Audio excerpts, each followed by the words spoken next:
this. Oh, there it goes. Now it's official. Let me make you host. Uh, Luke is Luke is really committed because Luke's going to be at a chiropractor appointment. Or are you gonna listen while you're getting work done? I get oh, or Awesome. I when I was in Spartan League, David Green's Spartan League, there was a girl from Hawaii who was getting a tattoo while she was attending one of our meetings. Uh, she never missed one. that's awesome. Well, do you want to give everybody a couple more minutes to come in, or do you want to get right Yeah, up? I think so. Yeah. Just gonna. Do you want to lead the whole thing, or how would you like to? Alexis, welcome. See you in there. Yeah, it's Hi, like because you're everybody. you're still the host, right? I won't see like people. Oh no, I'm the host. Yeah, you're the host now. I'm the host. Okay, so I should see if there's a waiting room. Yeah, I don't know if I Okay. can co-host. Let me see. Okay. It'll tell you at the top if people are waiting. Okay. Mm, No, I can only reclaim. So Jason, if you want to kick it off and do what you usually do so everybody doesn't get tired of hearing my voice the whole time. for sure. All right. Yeah. But we can I think I see Bazadona's waiting. Oh, I'm supposed to let them in. Yeah. Okay. All right, maybe give it a little more time then, because people are joining the waiting room.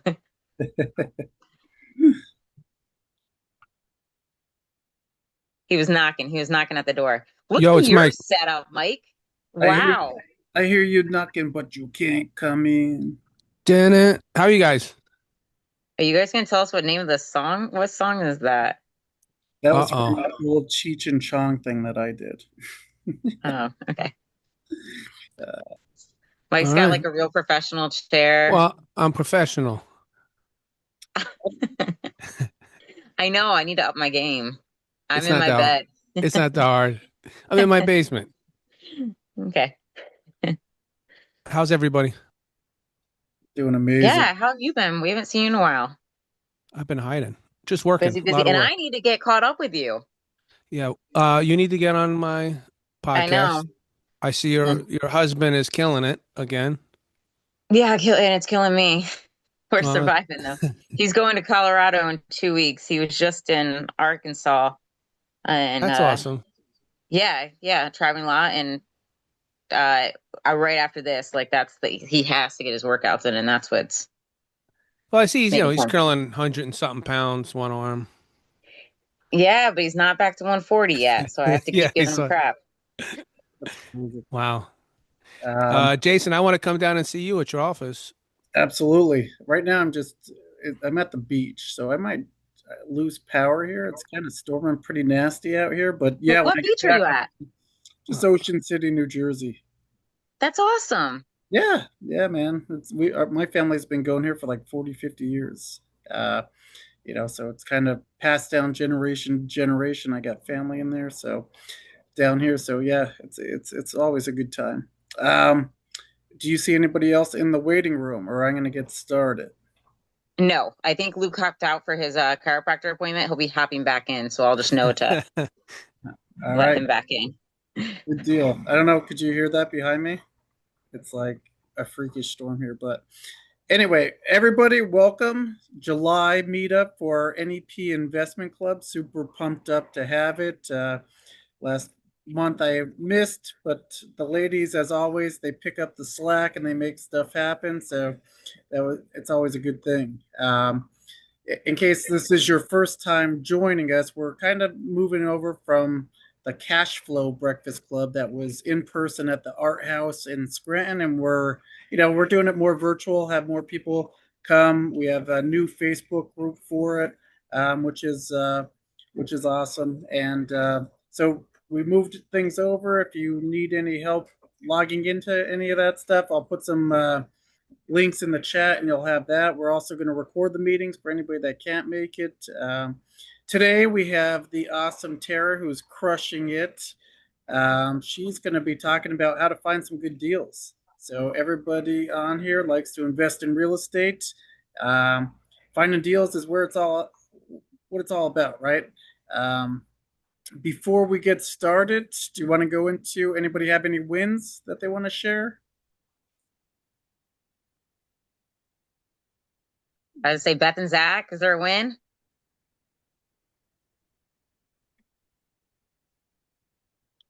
They're trying to see who wants to be on camera less. Yeah, they're fighting over it. Okay, we're having trouble with our Zoom over Oh, here. Really weird, but yes, we have a win. We just bought a duplex, another one. did you buy the one on your street? Yes, That's awesome. we just Nice. went under contract last night. Congratulations, that's great. Thanks. So you guys are gonna Alva's just buy the like street, right? delivering, yeah, like delivering soup to an elderly woman, over the years. Finally did it. She went to the nursing home, and they let us buy the house. So yeah. You Awesome. guys should host the How to Find Deals then. Yeah. I'm gonna add that to the list. Do you want to share with the group? Would you pick it up for? Where's it at? What kind of unit mix is it? All that kind of good stuff. Like you said, it sounds like you were nurturing that lead for forever. Yeah, for a while. So it's a top-down duplex. It has these killer views. So we're in Southside Scranton, up on a hill, and this house on the back has some killer views of the city and really gorgeous views. So we always thought like this would be a great rental, maybe even Airbnb. And we so Beth had seen the inside of it taking soup over. And we knew that like the roof was newish, didn't need to be replaced, and the inside was pretty good other than her being a pack rat. And when she moved out, we were able to get a closer look, and it only needs like it needs I'd say like $25,000 worth of work. Um and we got it for 140. And we have a duplex just down the street that just got appraised for we did a refinance with it for 232. And so we got this for 140. We'll try to do some of the work ourselves and maybe just try to get away with only putting 20 into it. And then do the same thing, refinance, get our cash back and do it again. So does that answer That's Yeah. awesome, guys. enough Congrats. detail? Yeah. I was waiting for it because Nick Somerville told me the magic number for duplexes appraisals in Scranton on all his properties have been 235 or 240 every single time. Really? Okay. So to hear that, lines up pretty much what he's told me too. So Yeah, we were hoping to get a better deal, and just work directly with her son. Um, but he wanted to get a realtor involved, and it turns out it was Chrissy Polizzi. So Chrissy like immediately texted us and said, "Hey, there's this house on your street." And I was like, "Oh, hey, we already talked to him about it." So I think the fact that it was Chrissy actually worked in our favor because while that may she had to work on their side, she had to be on their side in the deal. She still knew us and knew what we're all about, and so there's some camaraderie there. So we ended up paying more than we originally wanted to, but I think it's first of all the inventory in Scranton is way lower than it was even a year ago, and so we've had a hard time finding something, and uh, and then we just think it's going to be super rentable, and it's literally right across the street from us. It's going to be super easy to manage, and there's some other advantages like if we do half of it as an Airbnb, then it could be like some space we could host people. Like if they come to visit, our current house is really tiny, so we could just block off a few days for friends to come visit. They'd have a place to stay. So there are like lots of reasons why we really wanted it, and it would be like a great long-term thing for us. So Awesome. plus we wanted to choose who our neighbors are going to be. Any, And Yeah. I was gonna say, any idea on projected cash flow on it or anything like that? well, our current duplex is doing really well. We're getting 2,400 a month for the 2 units. And um, this one will be a 1-in-1 or possibly 2-in-1, depending on how we renovate it. And both, like if they stay one bedrooms, they'll be very spacious one bedrooms with like I said, a killer view at the back. So I think we'll be able to get pretty close to that in rents, maybe 21, 22 a month. And Nice. then mortgage on our current duplex is 1,600 after the interest rates are killing us right now. Oh yeah, Yeah.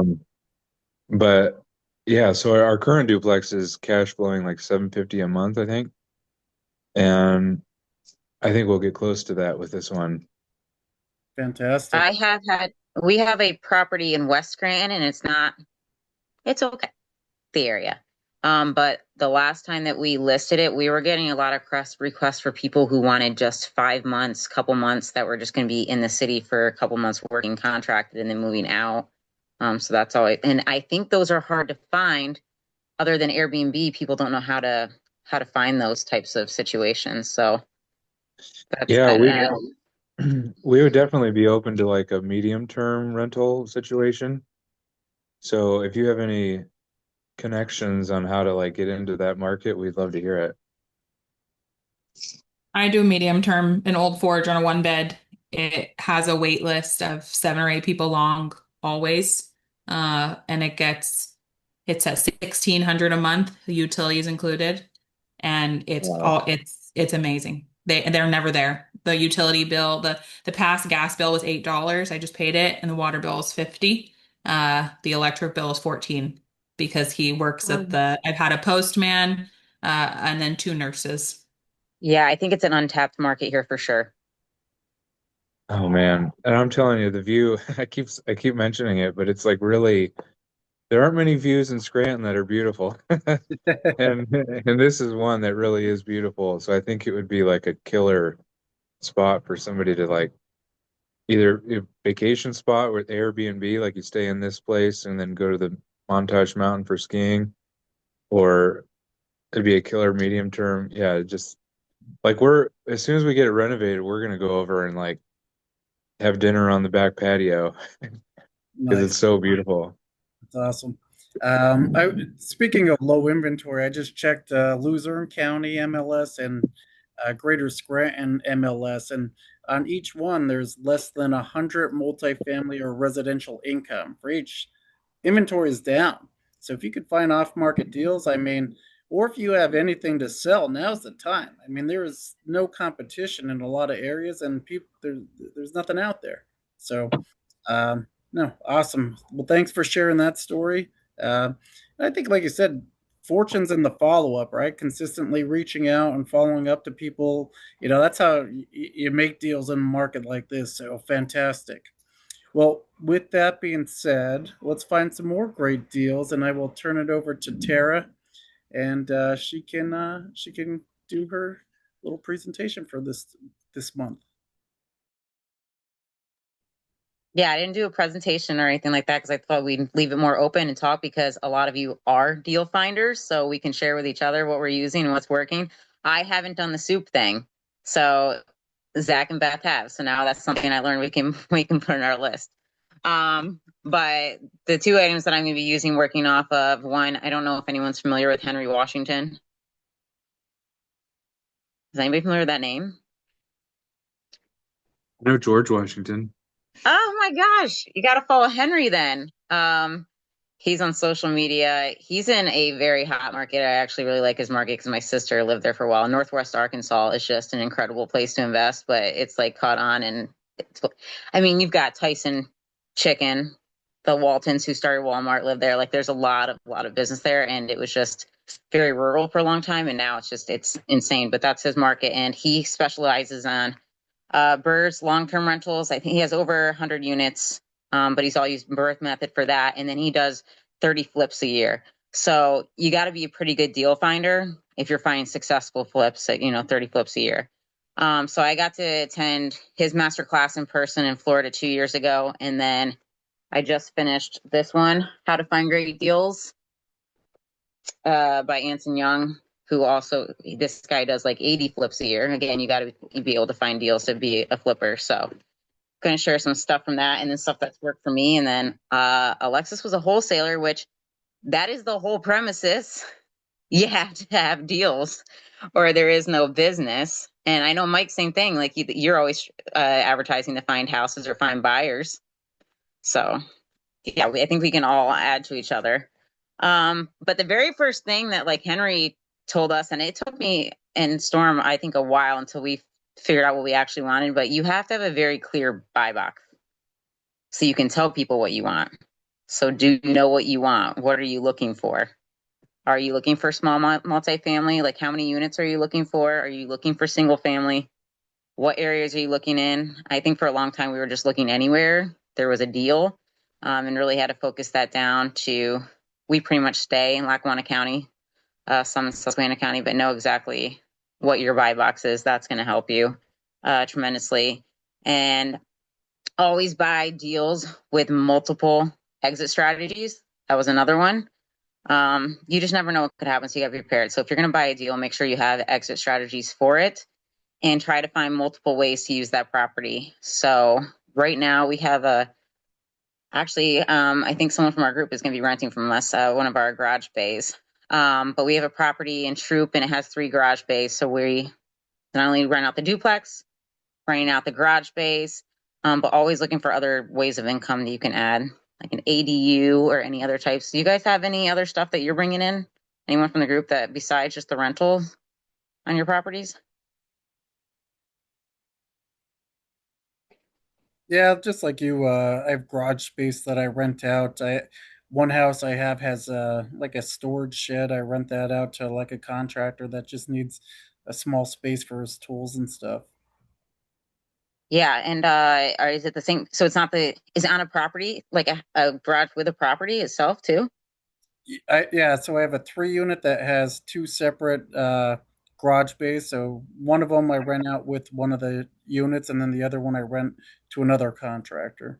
That's what I was going to ask. Yeah, ours are not rented to the people that are in the units. We've got different tenants for the garage bays, and we'll have another property here that has a large garage that we hope to do something with. But always just looking for other ways to income. If you have a large lot, stuff where people can park stuff, then they'll just pay you to park things. That's a good one too. Yeah, I just sold a property that I had a huge backyard, and the neighbor wanted it to store his toys and stuff like that. Township was good with it, and I got like $900 for a year and he cut the grass, so it was great. Yeah, those are the best ones. We had a guy that stored a car. Um, we never met him ever, never talked to him in person. He just sent us the money every month. And like looking at the car, I was like, man, you've paid for this thing like 9 times over, and I don't think it's worth it. And yeah, it was just in a garage sitting for a long time. It's for us guys.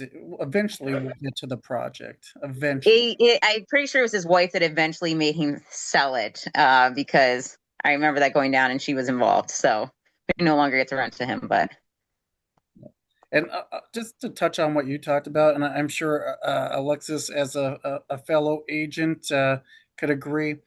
When you are searching for deals and you do have a realtor, the first time you meet them, I always get, "Hey, send me all your best deals," and I've never even met people before. Don't be that. Don't be that person. Build that relationship up with your agent, and then more.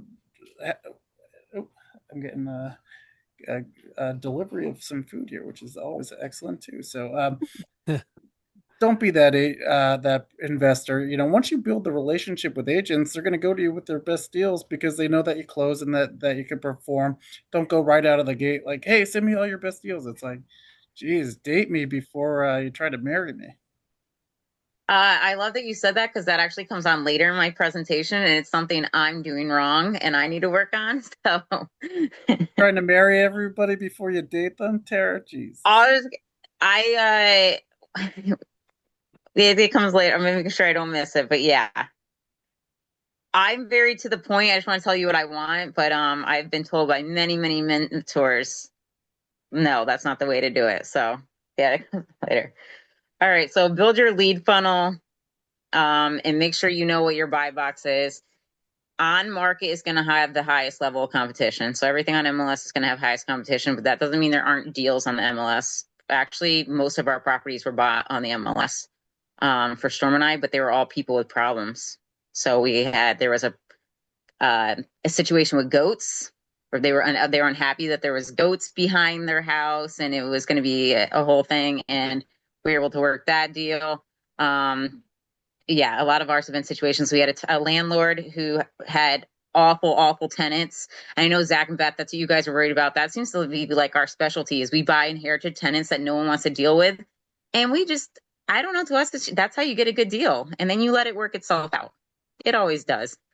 But yeah, those bad tenants don't scare me. I mean, we've had properties where the SWAT team and everything was there prior to us buying it, but it just made it easier for us to get a deal. And then they move on. So on market's gonna be your highest level competition. Off market is low level, but you're gonna need to choose what you're using and what you're gonna do to make yourself stand out. So if there's a market and the niche there is everyone sends mailers, don't be this person that's sending mailers. Because if everybody's hitting them with mailers, what's gonna make you stand out with your mailers? So just decide what's gonna work for you.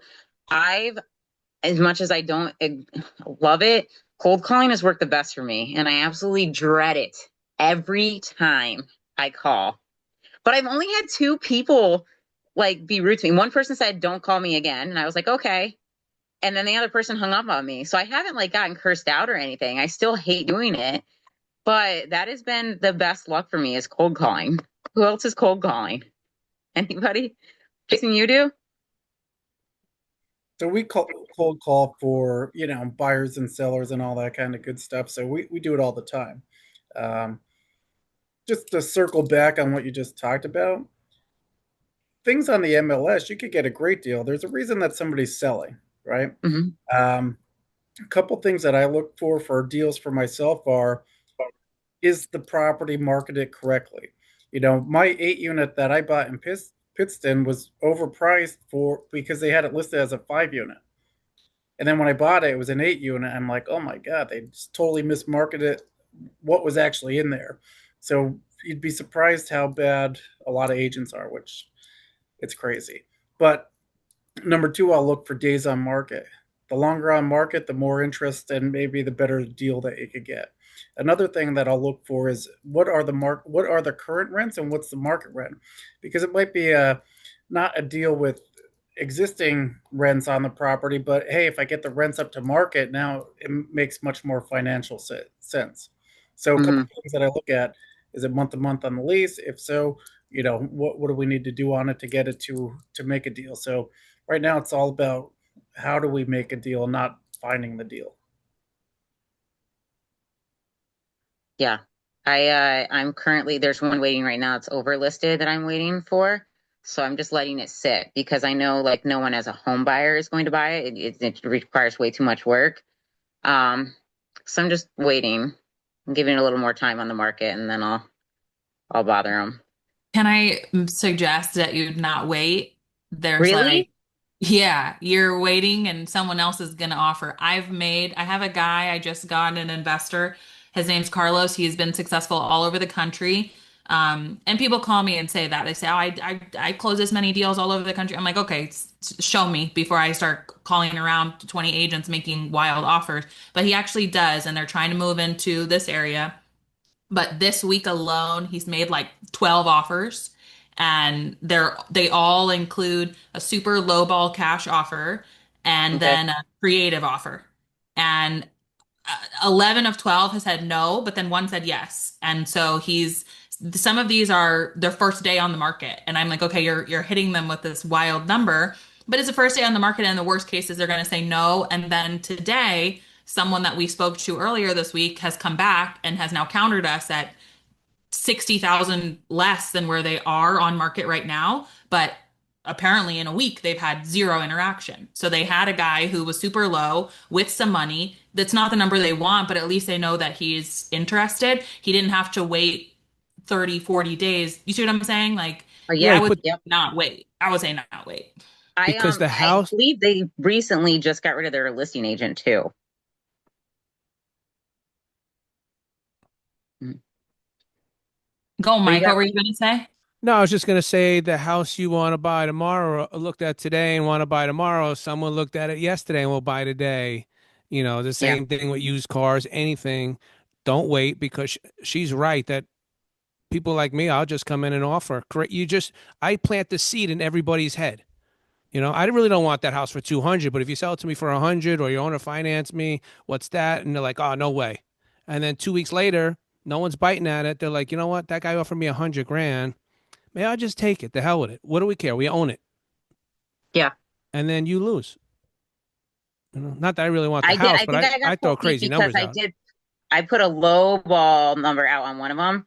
And the agent's reply was she wasn't even going to present it. Uh, but luckily, Chrissy being like, well, that's the law. So It is the Yeah, law. it is you're the going to law. have to present our offer, even Then though they don't like it. get another realtor. Yeah. Yeah. Exactly. Yeah. Or if they're saying they're not going to present it, you can ask for a formal response from the seller. It has to be signed by the seller. You can force them to present it. I've had to do Like, that. Agents here they'll are kind write of hell weird. no and sign their name. And that's fine. That's fine. But Yeah. again, I want you to show, like Mike said, I want you to show these people that I was willing to pay something for it. So if Yep. they have zero people calling them, they're at least going to go back to you, even if it's a counter, even if it's a like, well, could you, whatever, they're going to get into a conversation with you if nobody else is biting. And normally these people that are overpriced are something's going on. They have an agent who hasn't informed them, right? So then if you come in with some facts and say, "Listen, this is not legal, not a legal duplex, not this, not that. No, utilities aren't split. Nobody's going to be able to make money. That's why no one's talking to you. Here's an actual number based in fact. Let's be real. Let's be realistic. Yeah. People will come around to it. But there is a lot of riffraff that goes on with people who are advising sellers these days. So you got to The just appraisals push have been yourself in. all over, all over. Yeah, I've had to fight with some appraisers, but I've gotten really good at it. I talked to an appraiser and I became friends and was like, okay, how do I present this? There's also this weird thing that a agent can't talk to an appraiser, but that's not true. So I show up now with comps and cookies and I don't get in their way, but I just show up before and I'm like, here's a comp. You know what a lot of the problems are with appraisers around here is a lot of stuff is happening off market or you're getting package deals or whatever, and they can't see that. They don't know how to look for it. So I fought an appraiser on like it was a half double, but it was sold super discounted because the person bought both sides. So if you looked at it from the angle of they bought a duplex on a discount cash, an investor, that's way different than one single half double for an occupied, owner occupant that's fully renovated. You can't compare those same two comps. And she agreed with me. She took it off, but you have to be able to like know that stuff. You know what I mean? You have Yeah. to know what you're looking for. Well, a You lot did of a the lot of cold realtors, calling. Go ahead, Mike. I'm sorry. A lot of the realtors don't even know. They just go and someone wants to sell their house and they've called me, then they call the realtor. I get there and I'm saying 50,000. Well, the realtor told me it's worth 1 million. I said, well, then go list it, go ahead. It's not going to sell. And when it doesn't, just call me back. Listen, I say take the million because, if they can get you 1 million, I said, take it, but just, I give you 50,000 tomorrow, but yeah, realtors lie. They just lie to get the listing. I don't know. Yeah, and Maybe I'm wrong.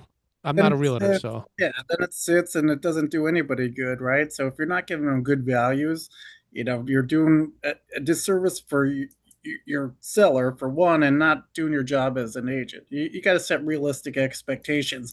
And one thing that you guys touched on, sometimes we get in our own head with this, and this is huge when you want to start investing in real estate, is don't be shy with your offer.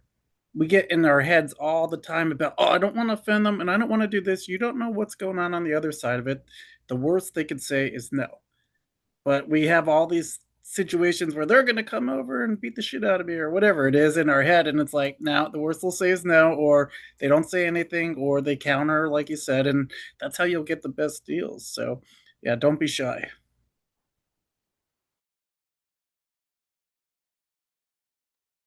Storm's wrestling kids out of the room. And now there's crying. Yeah, this was good. This is what I needed because I'm always afraid of, because Chrissy's my agent, I'm always afraid of, making Chrissy look like the bad guy because I'm giving her all these lowball offers and asking her to present them, but she does. So, If it's low, I just throw out a verbal. Would this something that the seller would entertain? If so, then we could draw it up and put it in writing. If they say draw it up and put it in writing, draw it up and put it in writing. yeah, It doesn't Like, hurt. I know so many times we just get too emotionally involved with it. With all this yeah, kind of, just take that all on the side. Are they going to take it? Yes or no? And then move on. If it's no, who cares what the reason is? Move on to the next one. Or like Mike was saying, you'd be surprised how many times people come back after the fact. It sits because it's overpriced, and then that was the only offer on the table. And it's like, yes, we got a deal because we're the only offer. So get your offer out there as soon as possible, and just let them know that you have interest. Interest is huge, especially in this market. nice. See, this is good. This is good discussion. Um, so what else is everybody doing offering? Like I said, cold calling's working for me. I've wrote letters, personal letters, and I've heard back, but not as much as I do from call. I feel like when you call someone, you get them right on the phone and you like they're like, oh, and then they're thinking about it, where you write them a letter, they get too much time to think about it. Um, I know a lot of people use mailers, but does anybody else cold, like you said, you cold call all the time for houses, right, Jason? Like, do you guys have, or you or Alexis have any suggestions for cold calling? So the same advice that I give agents, I would give investors, right? Talk to them like you're talking to your best friend. If there's interest, there's interest. You don't have to make it into like this special magic script or anything like that. Hey Tara, I saw that you were looking to sell 123 Main Street in the past. Are you still interested in selling it? Sometimes we just make it so complicated. It's like, hey, I saw you had a property at 123 Main Street. Would you ever consider selling it? Why are you going to buy it? Well, yeah, is there a way that we could take a look at it to see? But if you're open to, I like using open mind. If you're open minded to selling it, let's meet up and let's see what you have going on, and let's uh let's see what I could do. Yeah, but Jason, Yeah, like, that's different than calling a distressed homeowner. Yeah. You're calling a listing that just expired. You call a listing and say, "Hey, I realize that you're not paying your taxes and they're foreclosing on you," and those Yeah. people get defensive. They Well, start, "Who the hell are you?" yeah, for sure. If you're calling up like Mike said, like a probate list or a pre foreclosure list or something like that, where there's some distress, different conversation and different talk track. And like I said, I'd be much more careful with the wording on it. I probably wouldn't even mention the distress stuff and just talk about the property. Hey, I have a client that we buy a bunch of properties in this area. Is it I know it's totally out of the blue. Would it be something that you'd entertain? Are you open to selling your property too? You I know, had what our mentor had suggested, make the bank the bad guy, like get on their side. Like, hey, I see that, the bank's giving you a hard time, and like already like, be on their team and start, pinning it on the bank, making them the bank the bad guy, and then they might start bend to you. I was in the beginning door knocking, because in those situations I think door knocking works better if they have a face-to-face person, but you also there's a safety element to that as well. So I went back to cold calling, feel safer. But Mike said like it's a very different conversation. I also think a lot of them don't accept it, like that it's happening. That's been Yeah, my first of all, experience. they're distressed. They don't pay their bills. They usually don't answer the phone anyway, Hmm. right? So they're actually harder to get in touch with. And not looking at their mail either. No, so knocking at the door could be the best way, but I don't promote that way. I actually, I just tell people I buy. I have a website. I hired an SEO guy, so someone's typing around saying, "Hey, how do I pay my house off? I'm in trouble." I like people calling me.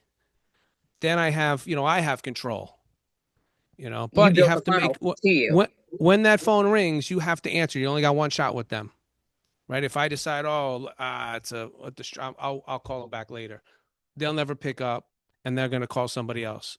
So they'll call my buddy Jake Arnold next, and he'll be like, I'll see, he'll be like, "Oh, I just got this house in Main Street, dude. I just thought, oh man, it's happened a couple of times with me and him, but yeah, but I like when they call me because I have control. They took that breath and said, "Yo, I got to get out of this situation," and that's what I like. I like them to call me. I'm not calling cold call. I've cold called. I bought List and I had the auto caller and all that stuff. So what are you But using primarily as your funnel right now? Your website and yeah, the for my search leads, engine? listen, I don't even flip anymore. I just build new construction. We just 230 acres. We're going to build 51 homes there. We just got another one in the Poconos, 34 Wow. more lots, right? I'm doing 6 or 7 projects right now, a couple for customers and a few specs for myself. And I'm breaking ground on Saturday and another one in Waymart. So I don't even like distress houses anymore. I like everything brand new. I think we all do. Yeah, that's the It preferred it route. it's a different animal, but I always say, hey, you got a distress. I've been doing it lately because people keep asking me. So I got a couple of leads that I'm working on now. Not that I really want them, but if they make sense. So I'm cherry picking. I cherry pick and then I give Jake most of my leads when I someone calls me if I don't, right away I But just go you to built the funnel. You built the lead funnel to yourself. yeah. So I have a site called WeBuyNEPAHomes.com, and then I paid an SEO guy. I was actually paying him. He would run my site, and anything he brought to me, he'd be able to see because I have Carrot. I had a Carrot website. And then he just went in there and he just told me, Mike, what areas? I want Allentown, I want Scranton, I want this. And he made all separate pages. And if anything came in from a Google search for that and they actually went to my website, filled it out, he was getting a PC action. So the most he got was like 1,200 or 1,500 if I closed on the lead. It was worth it. I paid another SEO guy thousands of dollars and I didn't get anything. So this guy was pretty cool. It worked. He passed away, which kind of stinks. So I don't have the deal no more. But I don't really need it. But I have so a lot of people go to my site now and reach out. But I think everyone should have a website. I think everyone should. I just started using AI for auto response if I don't pick up the phone.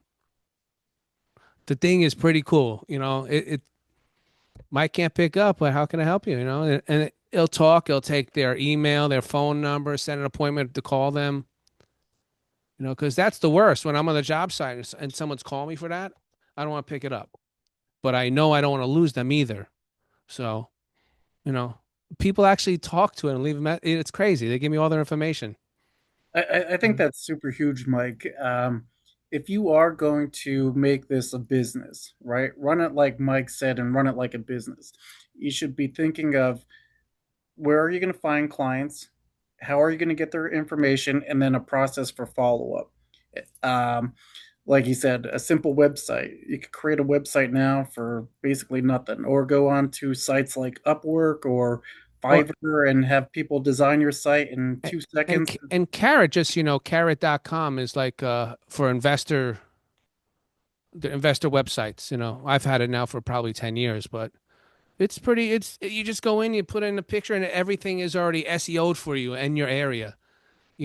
I need a blog. I say I'll put a blog. I put a blog up every week. I didn't write it; they did it. I mean, now I could have you know AI make it for me, but they do everything, and everything is the town you're looking to build in. Everything is there, and it actually draws people. Did you share that site in the chat? Yeah, that's what I Ca- was going to ask. Is it like carrot spelled like the yeah, like orange Carrot, vegetable? Carrot.com. Yeah, I Yeah, don't know. it's a funnel. It's a click funnel. So It, click it's funnels great. really important if you are going to run it. First of all, I just wanted to, this was shared on my LinkedIn an hour ago, but 2/3 of consumers believe a business with a website is more credible. So if you're running around saying you're a business and then people type you in and there's no website, 60% chance they're going to go, not credible, not a person I'm going to call. They're going to call Mike, they're going to call the Jakes, they're going to call the Hmm. dollar, the home vest and all those other websites they can because they can see what's going on. They can see it's a person or whoever, right? Um, Credibility. exactly. And then Kara is a click funnel, which is really important. You can build your own, but it's hard. Like Mike was saying, you could pay somebody thousands of dollars and it may not convert. I would say for any lead system, that is a that's a pitfall, right? Like you could pay thousands of dollars going down a rabbit hole for cold calling, for ClickFunnels, for SEO, for Facebook ads, for mailers, and it may not work. So you want to make sure, you're picking something and then do it for a set amount of time, and then also be looking at your stats. How much money are you spending versus what's that cost for that lead? How many people are replying to you? From those replies, how many of those maybe actually convert? So you can see, okay, am I investing money that's coming back to me, or am I doing this for a very long time and nothing is returning? Mailers can get really expensive. I took a whole training on mailers. Jason has gotten so many of my mailers because his office address is my return address. Thanks. But I did that for like 8 months straight, really consistently across the board for a lot of certain areas.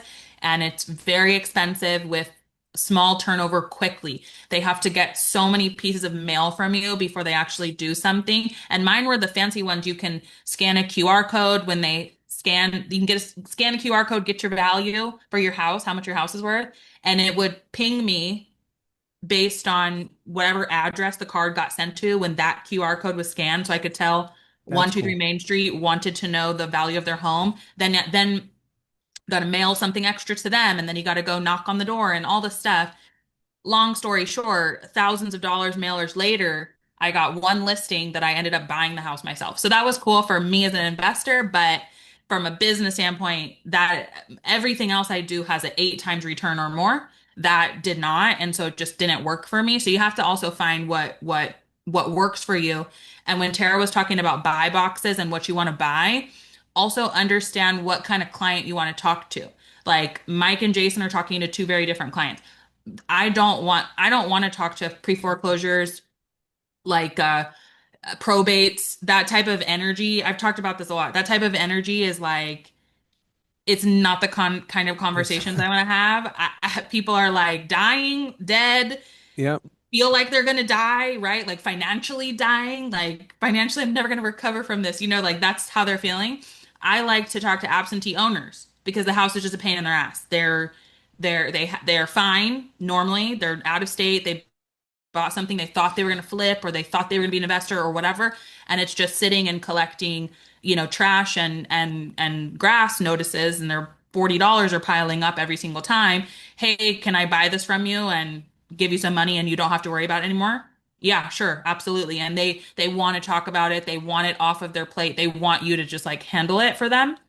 So that's the kind of client that I like, but you got to figure out what you like to do. I have a friend that does probate because she loves helping people in that situation, and she is fantastic at it. She can maneuver those awkward conversations, the sadness, the grief. She's very, very good at it. I am not. So think about, what can your personality handle? What resources do you have? How can you help people better? Like think about that too when you're thinking about how you're going to be prospecting and where you're going to be finding leads and what kind of leads they are and what problems they're going to have. Yeah, no, so valuable. I'm reading Russell Brunson's books on this, and he talks about finding your ideal avatar and write out exactly what you're looking for. So if it's multifamily stuff, like what you call, we lost them. They were on the call before, but Mike just threw the link in there. I want to find duplexes with at least 3 bedrooms on each side in Scranton under 200,000. I'm looking for Airbnbs in this Pocono area under this amount, right? Be crystal clear with who you're looking for, so then that way you could attract it. If you're getting into real estate investing and you don't want to have these tough conversations with foreclosures or, deceased or people that are in hardship, don't have that as your ideal avatar, because that's what you're going to attract and it's not going to be fun for you. But when you have your ideal avatar and you're reaching out and talking to them every day, you're going to get more pumped up and more excited to talk to those people because that's exactly what you're looking for. So watch who you're attracting first, because that's half the battle right there. This is awesome. Yeah. So one, what type of your buy box, and then what type of seller you want. Um, Yeah, because I've come to find that vacant houses is what I prefer with the absentee landowners out of town. Yeah, vacant. But I've tried them all. But But like like, I said, I've been surprised with the amount of cold calling I've done. I've actually had really nice conversations with people. Like I didn't give them the benefit of the doubt. I've met a lot of nice people. We've become friends. One showed up at my house. Um, so that's yeah. what storm's for, ready to pound people if they come barging in. No, but like you said, that's you're getting clarity on your buy box, and then when you see it, it's going to stick out like a sore thumb, right? So if you want a vacant, you don't want to inherit tenants, right? You don't want to deal with any tenants, and then you can bring your own tenants in. That should be in your buy box. So one thing is you have to stick to your buy box, right? Stick to your numbers too, because sometimes we get too much into the eBay bidding game and we get outside of our criteria and our numbers just to try to win it, and then it's bid a little bit more. Maybe now it's not a deal. That was next on my list is auctions, but that is also a special type of person. It's a really cool idea. And somewhere I were even talking about it. So judicial, I know we've talked about other means that judicial sales you can buy on a credit card. And if you get a business credit card that gives you cash back, you can put that whole property on a credit card plus get cash back because you just bought a big purchase with that card.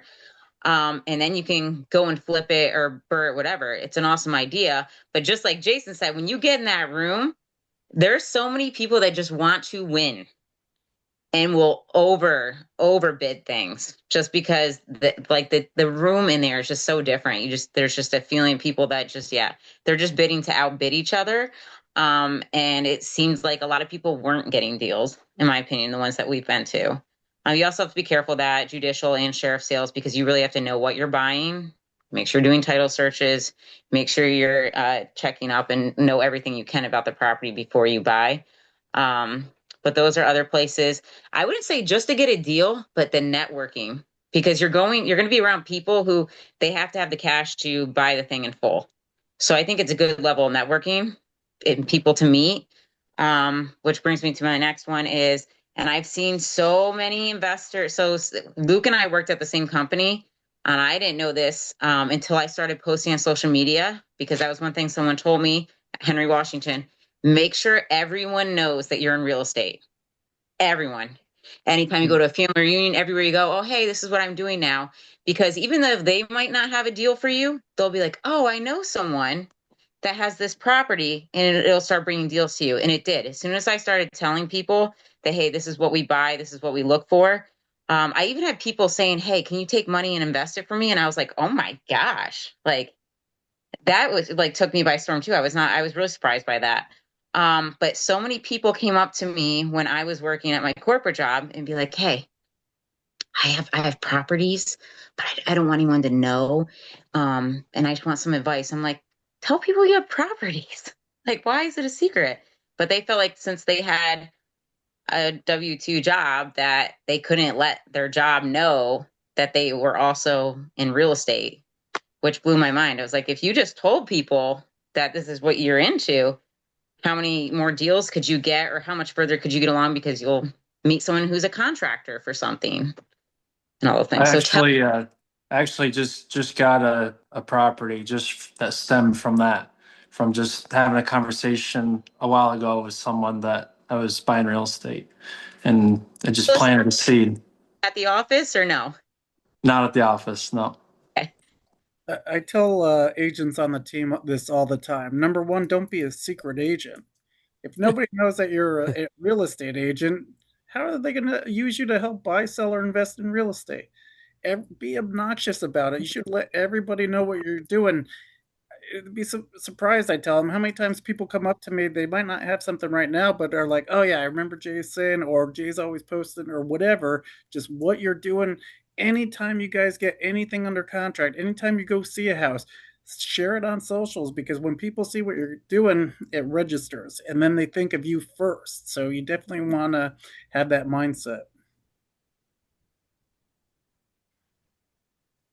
Yeah, I also think it helps too because they know you a lot of times. They already have a relationship with you. You have it's people you already have a relationship with most of the time or feel comfortable with you to connect you to someone else. Like I said, even if it's not a deal, maybe it's a contractor or someone that can help you in some other way. So you should just tell everybody, wear a shirt with your buy box on it. And then everybody knows. Love it. Anybody else just throw in some ideas for finding deals?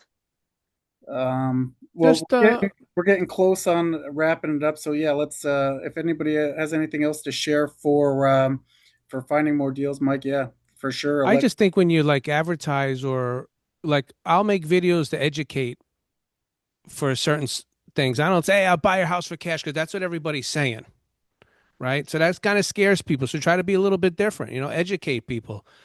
Do you want to buy from, you want to sell to me? Because I said, hey, this is how you handle foreclosures or, you're distressed, you're behind on payments. This is what we could do instead of some guy just coming on and saying, hey, I buy homes for cash. I could close in 7 days, right? They all sound the same. So you get lost with those same seven, I close fast, cash. Of course I could close faster for cash.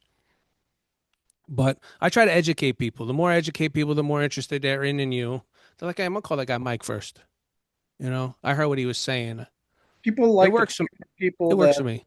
Yeah, people like to buy from people that they know, like, and trust. So if you could build that credibility before they even meet you by sharing what you're doing and just being authentic, you have no competition. How many people come to you, Mike, and just say, "Hey, I've been following you for a long time. I've had this property and I just want to get rid of it. And I saw what you're doing and I'm All, looking." all the time. I could show you on my messages every day when I put something up, and I say, hey, don't forget, I still buy distressed properties. People, or just the other day, I said, hey, if you want to pick my brain and take me out to lunch, I got enough lunch coming for the next 2 years. I'm like, I can't even go out to lunch now anymore. I told my wife, I said, I'm gonna become fat. You know, but I'm a cheap date.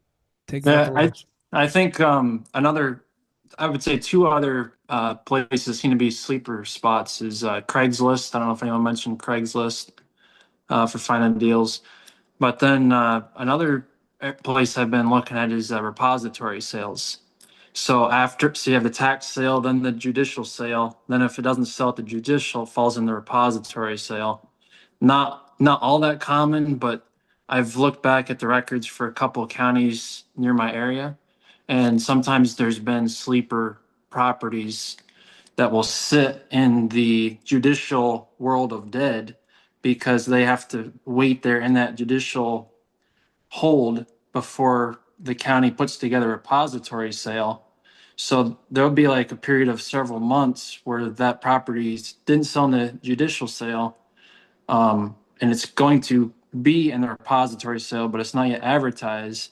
And in that period of time, at least the county I live in, will take ridiculously low bids, and you can just put in an offer.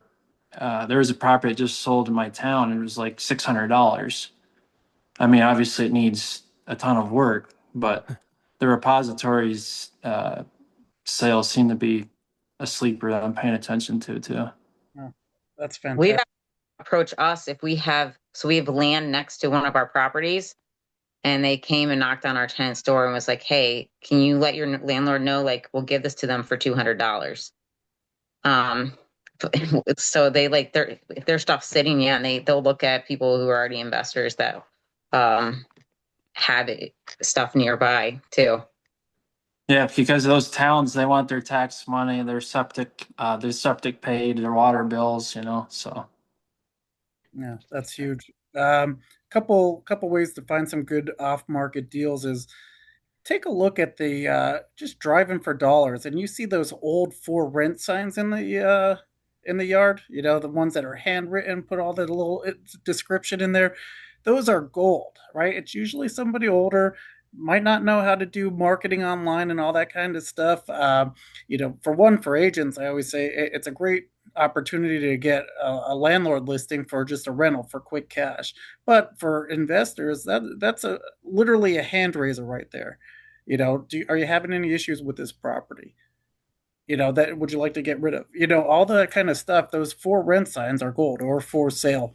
Another one's quick are if you go to Zillow.com, Realtor.com, there's the for sale by owner site. I believe you could sort that by multifamily properties too, where you could active people looking to sell their property too. So you can see the days on market, how much they're selling it for, all that kind of stuff, the marketing condition, all that right there. Now, I was going to ask you guys, your agents. In my book, it said Redfin before Zillow, but I didn't really understand why. Is it does stuff come to Redfin before it goes to Zillow? Is Redfin just have more information? No, all Redfin and Zillow do is they pull stuff from the local MLSs and then post it. It's basically just like the news for real estate listings. All they do is take all the listings that are on these and then put them online and advertise the heck out of them. Oh, So exactly. it's the same. Redfin above Zillow, and I don't know. I've used both, but I tend to go to Zillow. Yeah. Okay. Redfin, Zillow, Realtor, Craigslist, all that kind of stuff, just for sale by owner or for Yeah. rent by owner is just a little niche that a lot of people don't even use because it's like, oh, I'm not looking for to rent a place, but it's like that's active landlords trying to rent their property. They is this the only property you have? Would you be interested in selling it? Another one, Pace Morby just did a huge training for bird dogs. So I've seen 3 or 4 people who have previously said they wanted to get into investing who are now solely focusing on being a bird dog, which is just somebody that goes out and drives for dollars or cold calls or finds people who are wanting to sell their property and brings it to you and you can buy it and then you can pay them a fee. I would say if you don't have time or money, that's a great way to get free leads and have somebody else go do all the legwork for you and then bring you deals. Kind of like what Mike was saying, these aren't people you're like, hey, do you want to sell? These are people that have told somebody, I want to sell this house, and then you just go and scoop in and do the rest. Um, and I saw a quote somebody earlier today on TikTok or something said, if you don't take chances, you'll work for somebody who does. So I just thought it was interesting. All these guys that said they wanted to invest have now taken a step backwards, which could be temporary, which is fine. But instead of like calling, figuring out, doing the driving for dollars, making the website, doing whatever. They just said, okay, well, I'll just go find the properties and take it to a cash buyer. So I commented on all theirs. I said, when you get deals, just let me know. I'm happy. I'm happy to pay you. I'm happy to do that. Get the actual Yeah. house and pay you $1,000. That's no problem. But I just thought that was interesting. So if you want to lean on people who aren't ready to buy it yet, but they're willing to go out there and find it, that's an incredible opportunity as well. I would hook up. So I have 3 garbage guys. They clean out houses. They sent me 2 leads this week, right? They're big because they're actually going in there to people either they lost, someone died, whatever it is, their houses. So yeah, they sent me 2 houses. So I pay bird dogs all the time. I love that. I tell my mail lady actually, my UPS guy, all these guys, they drive around. They see these properties with high grass that just look abandoned, right? My mail lady's the best. You know, Mail is good. Garbage guys are great. The junk every guys are incredible. everybody's good. Landscapers, yeah, landscapers. Everybody's I good. tell all my preferred plumbers, contractors, everybody like that. They all have my cards. When someone's calling and saying, "Oh, the toilet's leaking again" or whatever, do you want to sell that thing? Because I got a girl who'll sell it for you. You can give that information to everybody, like Tara said, and get some good deals I off of it. I have a landing page on my bazadonagroup.com for bird dog people. I just send it to them. They fill it out. It pumps them up and it Right. gets it. So that's another thing with Carrot. I pay like $100 a month, but I got 3 websites, right? One is a credibility site. So it's just me, the Bazadona group, and I could put whatever I want on it. But I mean, you can go on tonight, you get a website, a web address, and next thing you know, you're up and running, in like 5 hours. It's crazy. But yeah, not that I use any of them anymore. I don't really, like I said, I'm kind of out of that. I like new construction. And talking about Bird Dog real quick before I get off, um, anybody sends me a person that's looking to buy a new house, do new construction. So if you're a realtor and they're buying land, say, well, who's your builder? You could send them my way, and I give 1% of the deal. So if it's $500,000, you're gonna get a check for 5,000, right? So we've got a few now. So the one I'm starting on Saturday is a bird dog, from Hazleton. I don't want to say the realtor's name, but yeah. So which is cool. And then I got 2 from 2 friends just on Facebook because I said, hey, I'll give 1%. Now I got everybody looking for, hey, I heard you buying a new house or building a new house. Why don't you call Mike? And yeah, it works. So you guys send me somebody, you get 1% when we close at the end, when they move in and I get my final check from the bank, get paid. Dang. I hope I pay you 10,000. That means it's $1 million house. Sweet. So All that's all right. I wanted to say. I'm out. I won't say no Awesome. more. Well, we are a little bit over. I just want to thank everybody for jumping on the call this month, right? We are planning on doing an in person one. We definitely want to get at least one live event going this year. So stay tuned for that. If you're not following us on the Facebook page, definitely follow us there. We're going to be posting more content there. We're trying to make it a priority to, make these more for everybody. We want good info, we want good guests, we want to share as much knowledge, and we want to change lives through investing in real estate. And definitely appreciate everybody jumping on today and sharing, so it helps. One little thing that you take from here can make you millions. Easy. That's right. Networking. Keep networking. Thank you. All right, guys. Have a great day. Jason, call me when you're back from vacation. We'll meet up. We'll do, bud. All right, Okay. guys. Thank you, everybody.